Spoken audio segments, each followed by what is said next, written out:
เอ้าหรือว่าปะลุง FC มีวิธีปลูกผักจังได๋ก็แนะนำมาเนาะเดี๋ยวทางบ่เพิ่งสิเอามาบอกเพิ่มเติมกับน้องอาเจืองเนาะอาเจืองเนาะมาเฮือนมาซ่านเจ้าก่อนเนาะเป็นไดนึ่งข้าวนึ่งน้ำเจ้าของเองโดยกุมอยู่กุมกินอยู่ติเนาะโดยกลุ่มเอาเนาะ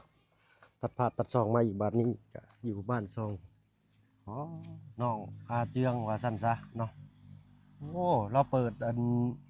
ประเดิมหม้อใหม่เนาะ ใช้เพื่อนอยู่ซ่านอยู่บ่เด้ทางนั้นเนาะโอ้อันนี้ยังบ่ทันมีอันลาวจับอยู่พี่หน่อยเนาะได้ทางน้องเพิ่นหาไม้มาบ่ยากดอกตะปูตอกสนหัวแล้วก็แล้วเนาะโธ่เนาะพี่หน่อยเนาะห่างหายกันไปหลายมื้อกับบ้านน้องอาเจืองน้องห่างว่าซั่นซะเนาะ3แม่ลูกโตสบายดีทางเบาอาเจืองเลยตู้ตาตูบตะปูเป็นไดบ่สบายบ่น้องแล้วก็ตื่นนอนเนาะมื้อนี้วันอาทิตย์บ่ได้ไปไสน้องเนาะแกกล้วยเวียดทักมาโธ่เนาะสบับสะบอมเราก็ได้เราตัดผมใหม่ตัวนี่เนาะ มื้อนี้ทางอ้ายมียังมาฝากมาต้อนเอาน้ำไปให้ลูกกินเด้อน้องเด้อโดยอาทิตย์มาระเบิดแน่เนาะธรรมดาพี่น้อยเนาะคนเฮาสู่เวียกนักย่อมมีการพักผ่อนเสียงผู้ใดนั่นเสียงทางลูกจะบ่อ้ายมากะบ่มียังมาฝากมาต้อนมีแต่นี้แหละเอาไว้ให้ลูกเจ้าเด้อน้องเด้อเนาะเอาให้เลยทางน่ะเอาก่อนอื่นพี่น้อยเนาะ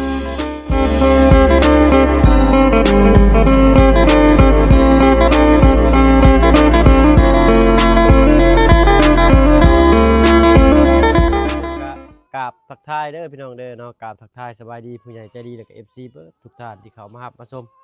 ช่อง YouTube บ่เพิ่งเคยหลายคือเก่าเนาะบ่ว่าฝั่งไทยฝั่งลาวแล้วก็ทางฝั่งต่างประเทศก็ยินดีต้อนรับเข้าสู่ช่อง YouTube บ่เพิ่งเคยหลายเช่นเคยพี่น้อยเนาะตัวเพิ่นเพิ่นบัดให้แท้มื้อนี้แล้วใช่เพิ่นอาบน้ำบ่โดยทางกันน้องพลักอาบน้ำเนาะได้ยังกินข้าวน้องมื้อนี้ชินหมูเบาไลซื้อทางบ่อไร่เพิ่นเข้ามาแล้วบ่โดยเนาะทางกันให้ก็ให้กันมาแต่บ้านผู้มันเก่งทองว่าสิกลับไปแกงไข่อีกปานนี้โดยขับไปหาน้องต้นกล้าเหนื่อยเนาะ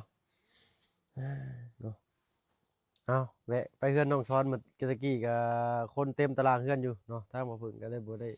เข้าไปหาน้องชายซ้ำพี่หน่อยเนาะน้องชายเพิ่นอยู่ในห้องว่าซั่นซะโดยปกติวันอาทิตย์นี่เพิ่นสิบ่ไปไสได้ทางเจ้าบ่ได้ถือติน้องเนาะโดยน้องเพิ่นไปอันขึ้นกล้วยให้เวียดได้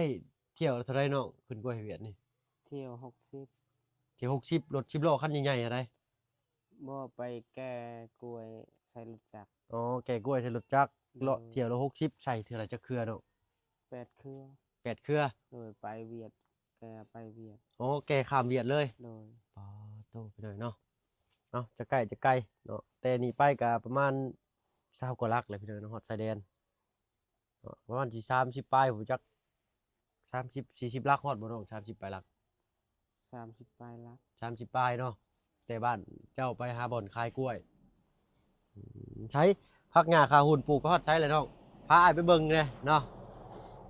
เอาปลูกแล้วมันบ่ขึ้นมันตายมันบ่ขึ้นบ่น้องฝนมันตกบ่จักต้องอันถ่ามันนั่นฝนบ่ตกก่อนเนาะโดยเนาะพาต้องบ่ได้ใส่ส่งให้ลูกซำเนาะสบายดีเจ้าเอายิ้มแป้นนั่นเนาะน้องขวัญนั่นแหละเป็นหยังคือให้ก็แหละ เนาะอันไหนเอาไปใส่ส่งให้ลูกก็ได้น้องเด้อเนาะโอเคพี่หน่อยเนาะให้ทั้งน้องมันใส่ส่งให้น้องให้ลูกมันก่อนมาเบิ่งทางนี้บัดนี้เนาะมันตายมันตายเบิดบ่เนาะมันอันนั้นเด้ฝนตกน้องต้องถ่ามันแห้งซิก่อนโดยมันแห้งดินคุยๆแล้วก็จึงซับนานใหม่แล้วก็คุยตีดินนี่คุณควรดินคักเลยก็จึงเอาน้ำหดแล้วก็จึงโห้ยเมล็ดพันธุ์มันบ่ขึ้นเด้ฝนถือหรือว่าปะลุง FC มีวิธีปลูกผักจังได๋ก็แนะนำมาเนาะเดี๋ยวทางบ่เพิ่งสิเอามา บอกเพิ่มเติมกับน้องอาเจียงน้องอาเจียงเนาะ โดย 10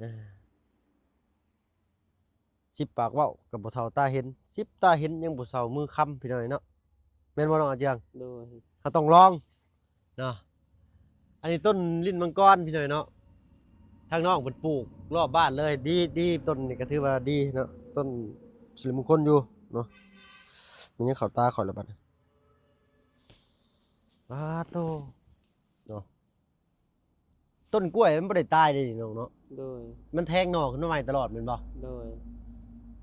มันมีแต่หน่องามกล้วยยังน้องนี่กล้วยน้ำชื่อนี่บ่ ตัวนี้กล้วยเฮือนเดี๋ยวนี้ กล้วยเฮือน ช่วงนั้นกล้วยเขาแบบกล้วยขาย กล้วยขาย โดย เป็นอะไรกล้วยหน่วยยาวๆหั่นบ่ แม่น กล้วยตัวไหนได้น้องเขียวๆน่ะ คือการหมดกับกล้วยนี่ โดยเนาะเอาเนาะบ้านทางบ้านเพิ่นนี่มันสิชุ่มน้ำพี่น้อยเนาะต้นกล้วยนี่คือว่าเจริญพันธุ์ดีที่สุดเนาะ โดย ในอันแถบที่หมู่บ้านของชาวบ้านทางฝั่งนี้เพิ่นพี่น้อยเนาะแต่กล้วยตานีบ่เห็นเนาะกล้วยตานีที่เพิ่นเอาไปตำอะนะ บ่เห็น บ่เห็นเนาะ โดย มีแต่กล้วยน้ำว้าถ้าทางฝั่งไทยได้กล้วยน้ำว้าไปหน่อยเนาะ แม่น กล้วยน้ำว้าแต่ทางบ้านน้องสิเอิ้นกล้วยน้ำซื่อบ่ แม่น โดยทางบ้านนั้นน้องอาเจียงสิเอิ้นกล้วยน้ำซื่อเนาะแต่ทางฝั่งไทยเอิ้นกล้วยน้ำว้าทางบ้านน้องอาเจียงสิเอิ้นว่ากล้วยน้ำทางน้องซ้อนพาเอิ้นดอกพี่น้อยเนาะ โดย ให้จะไปทางไหนเนาะ ทั้งนี้ คนละทางกับให้น้องซ้อนเนาะ โดย ให้เจ้านี่สิข้ามห้วยบอนเพิ่นไปเอาน้ำในสวนที่ว่าเพิ่นมีที่เฮาไปทามดินเพิ่นนั่นบ่ โดย สิข้ามไปหั่นเนาะ โดย เอ่อทางนี่ก็บ่ค่อยยากปานใดติให้เจ้าเนาะ ก็ยากคือกัน ยากเนาะ โดย แฮงดีพี่น้อยเนาะช่วงนี้ฝนตกครับ2 มื้อเด้นี่เมื่อวานนี่ทางอ้ายว่าสิแล่นขึ้นมาหาอยู่ โดย มาฮอดพอดี5:30นพอดี โดย แวะเข้าบ้านอันแก่งทองโลด6 โมงกว่าเลยเจ้าเพื่อสิได้ออกมาเพื่อสิเข้าไปได้พี่น้อยเนาะโอ้ยออกมาเมื่อกี้นี่ก็ออกมาครึ่งทางลืมหมวกกันน็อก ย่างกลับเข้าไปเอาอีกให้ทางน้องเพิ่นเอามาส่งให้อยู่โบสถ์พี่น้อยเนาะเอาออกจากหมู่บ้านซะแล้วเลยก็สิไปหมู่บ้านแก่งไข่เนาะฝากติดตามรับชมกันแน่พี่น้อยเนาะสิไปเยี่ยมยามทางน้องต้นกล้าเพิ่นเนาะ โดย มีทางผู้ใหญ่ใจะดีให้ทางบ่พึ่งเป็นสะพานบุญให้เนาะในเรื่องอาหารการอยู่กันกินเด็กน้อยพี่น้อยเนาะ โดย ดีอกดีใจนำน้องเพิ่นแต่ทางบ่พึ่งมามื้อนี้บ่มีข่าวดีมาแจ้งจ้าเลยหน่อยเนาะ โดย เนาะขอโทษขออภัยนำหลายๆเด้อน้องเด้อ โดย เนาะทางง่ายก็ได้วิแบ่งแต่น้ำมาแล้ว โดย เอาไว้ลูกจะกินเด้อ โดย เนาะเอาไว้ส่งนมก็ได้นะฮะ โดย เนาะทางง่ายกันเอาน้ำมันน้ำหมูเสือหรือว่าน้ำหมูบ่อุ่นบ่เย็นนี่แหละเอาส่งเลยเนาะไปซะนะเฮาย่างมาเฮือนมาซ่านเจ้าก่อนเนาะเป็นไดนึ่งข้าวนึ่งน้ำเจ้าของเอง โดย กุมอยู่กุมกินอยู่ที่เนาะ โดยกลุ่ม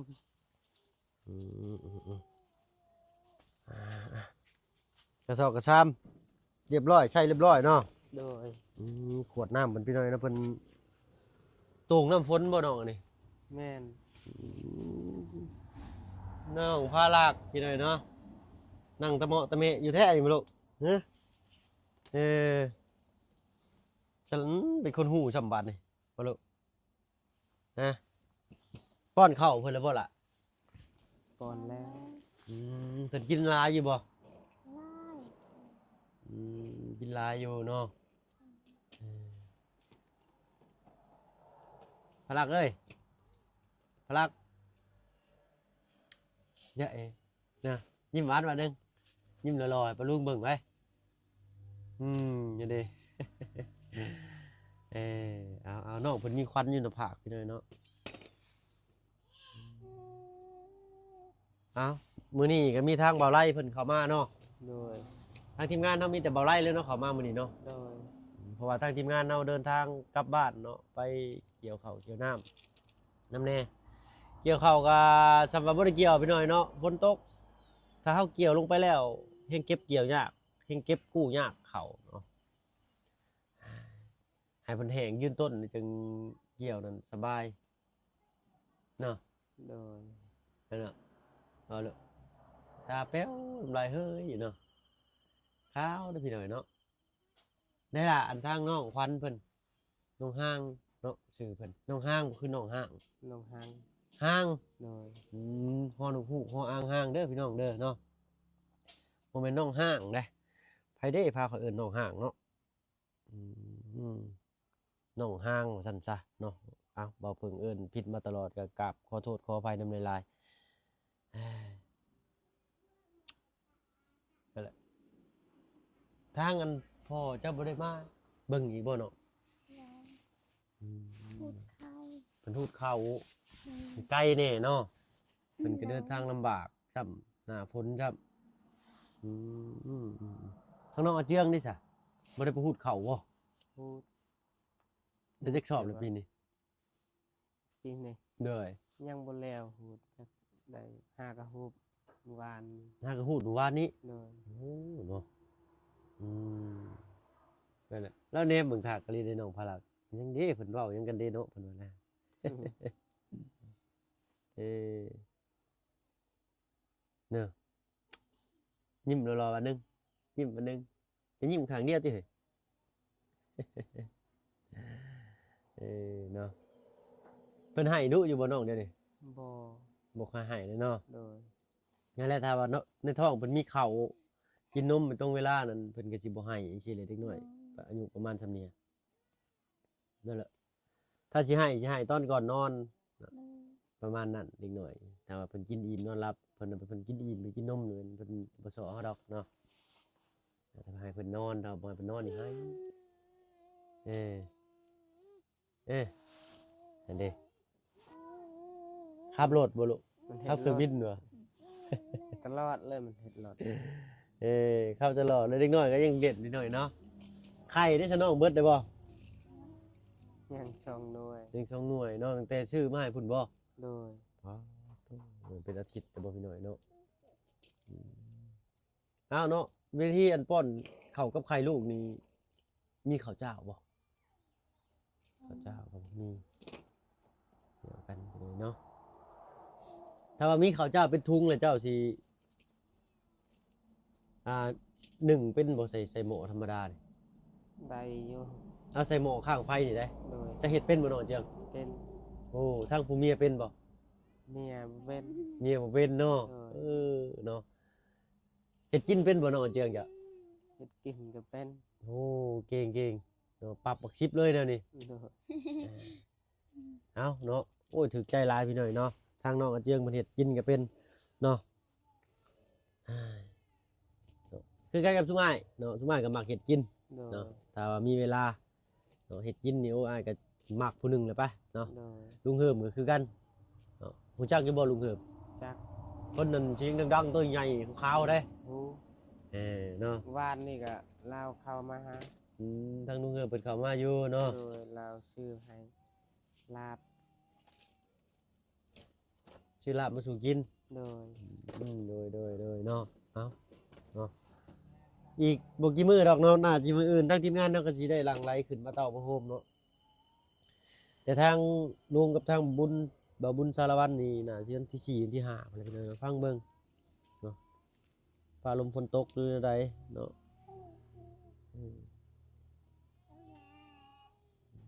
น้องพาลักเนาะบัดเวลาเจ้าไปหูดเข่าได้สลูกเมียนี่เอาไปนำบ่เนาะ บ่คันแบบมื้ออื่นคันว่าบ่เฮ็ดหยังสิไปฮุดข้าว อืม คันค่อยไปแล้วก็เมียอยู่เฮือน คันว่าเจ้าไปเลยทางเมียก็ต้องอยู่เฮือนเนาะ โดยคันเมียไปแล้วเฮาอยู่เฮือน โดยน้องห้างนี่หรือว่าน้องควันนี่มาอยู่บ้านเจ้าได้จักปีแล้วเนาะ 2 ปี 2 ปีเนาะ โดย 2 ปีก็มีลูกคนหนึ่งซั่นซะ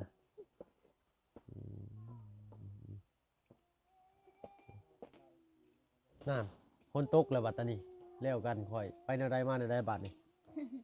มันบ่ฮู้บ่น้อง บ่ โอ้เนาะคือ บ่า ว่า จันซื้อไผบัตรมาให้ อ๋อบ่าวจันทร์ซื้อไฟบัตรเขามาเพิ่มให้อีก โดย พอได้ปิดหลังคาจะมันหัวเนาะ โดย ลมบ่เวลาฝนตกนี่ลมบ่พัดนี่ฝนบ่เข้าบ่เนาะทางหลังจะ ลมบ่แห้ง ลมบ่แห้งก็บ่เข้าเนาะ โดย มุ่งม่านเนาะใส่ปกติ โดย เอาโอ้ปืนยิงปลาบ่น่ะ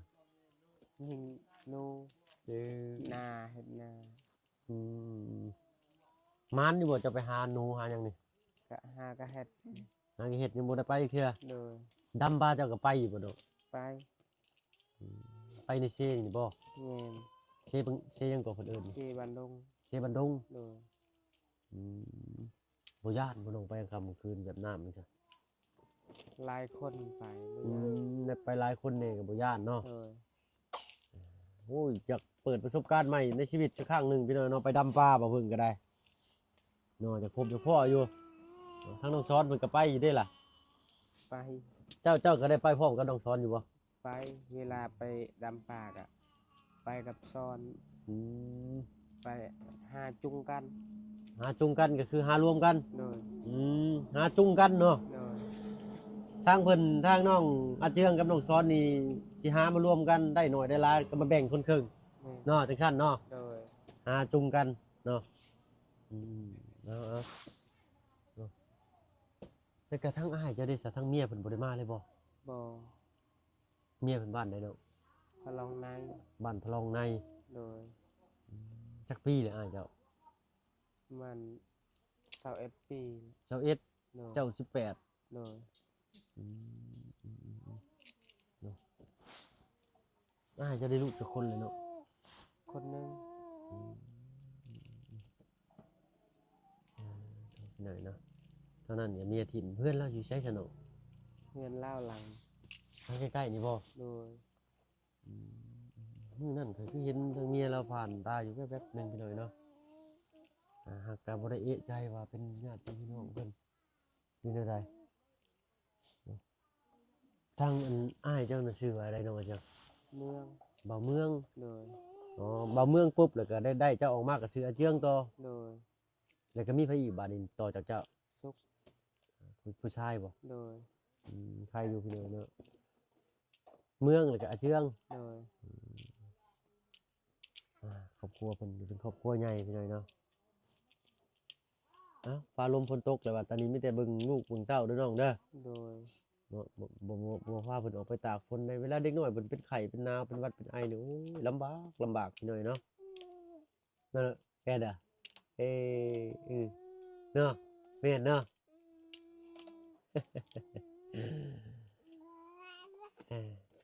จริงๆแหละเด็กน้อยถ้าเพิ่นกินอิ่มมีข้าวมีน้ำมีนมอยู่ในท้องเพิ่นเนาะน้ำเด้อน้องเด้อนี่เอาน้ำมันขวดที่อ้ายซื้อมาให้นี่เอาให้จะขวดด้วยขวดหนึง โดย แต่บ่ต้องให้ใส่หลายก็ได้ประมาณ4ออน โดย 3ออน4ออนเป็นเบิดเนาะก็ตึกเตียวเอาใหม่ถ้าเพิ่นกินฮอดยามมื้อแลงแล้วก็เททิ่มแล้วก็ให้ใช่ไหมเนาะล้างขวดนมก่อนเด้อ โดย ขวดนมคือกันถ้าเป็นไปได้อะต้มน้ำร้อนลวกแล้วก็เขย่าลากแล้วก็ต้มน้ำร้อนลวกเขย่าแล้วก็เท โด ทิ่ม ย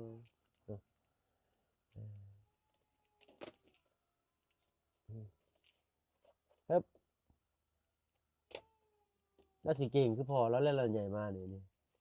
นะหาอยู่หากินเนาะเออปกติน้องเอาน้ำไม่ใช่ให้ลูกกินใช่เนาะ มีเพื่อมีพ่นกับน้ำพ่น เอาน้ำฝนเลย โดย ตัวออร์แกนิกกันเลยนี่พี่น้อยเนาะเอาเลยคือว่าอะไรพี่น้อยเนาะต้นทุนชีวิตเราคือกันเราสิเฮ็ดคือคนอื่นมันก็เป็นไปบ่ได้เนาะตามมีตามเกิดว่าซั่นซะทางบ่เพิ่งก็คักแต่ว่าทางน้องเพิ่นเฮ็ดอยู่เฮ็ดกินเป็นนี่แหละพี่น้อยเนาะจักมื้อเนาะถ้ามีโอกาส อยู่ให้เจ้านี่มีน้องบ่ บ่มี มีเนาะ โดย กำลังว่าสิชวนไปอันหางมปลามาปิ้งปลาจีอยู่ชวนเจ้าเนาะ โดย คือสิม่วนเนาะ โดย มีปิ้งบ่จักอยู่ในภูนี่หยังนี่ จาก มีแต่ทากบ่ บ่มีหมด บ่มีไปเลยสองอย่างอีกเนาะโอ้ใครอยู่สารอดแล้วพี่น้อยเนาะเอ้าเพิ่นเฮ็ดหยังอะน่ะมาแล้วเฮ็ดที่ช่างอะน่ะพลักเอ้ยทางอันนะบ่าวไปก่อนเด้อบ๊ายบายเด้อ สั่นทั้งง่ายขอตัวลำลาก่อนเด้อน้องเด้อเบิ่งแย่งหักแพงกันเด้อเนาะ โดย ทางอ้ายมามื้อนี้ก็บ่มีหยังมาฝากมาต้อนเนาะมีแต่ความคิดฮอดจอดถึงนี่แหละเนาะ โดย บ๊ายบายเด้อพลักเอ้ยพลักบ๊ายบายเด้อบ๊ายบายเด้อบ๊ายบายเฮ็ดบ๊ายบายเด้อเห็นบ่ อ้าวเนาะไปแล้วเนาะเนาะสบายดีเนาะ สบายดี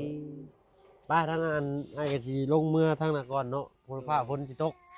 อ่ะเบิ่งหักแย่งหักแพงเอากันเด้อน้องเด้อโดยอ่ะผู้แลมื้ออื่นมื้อทางทีมงานสิมาตุ่มโฮมกันหลายกว่านี้อยู่เนาะเอาไปก่อนมื้อนี้เนาะไปหน่อยเนาะถ้าว่าเห็นไม้ยาวๆเลยเก็บไว้เด้อน้องจักสองอันไม้ที่คือจะเอามาแหละเนาะมาเฮ็ดสักลักใส่หั่นแล้วก็ข้างนี้แล้วก็ตอกตะปูเฮ็ดราวจับพี่น้อยเนาะเพื่อลูกเพื่อเมียเพิ่นนำมาได้หั่นแหละเนาะเพื่อว่าเพิ่นอุ้มยังมาฟ้าลงฝนตกมาเลยอย่ามันลื่นมันยังอะไรพี่น้อยเนาะทางเฮาเพิ่งเที่ยวเถื่อก็บ่เป็นหยังดอกเนาะก็แต่ก็บ่ประมาทเนาะให้เซี่ยวๆเลยพี่น้อยเนาะสำหรับคลิปนี้ถ้าว่าเพิ่งขอตัวลาลงแล้วพี่น้อยเนาะพอๆคลิปหน้าเด้อพี่น้องเด้อเนาะแล้วคลิปนี้ดีๆมีแฮงเบิดสุขสุคนเนาะลาแล้วพี่น้อยเนาะสบายดีจ้ะ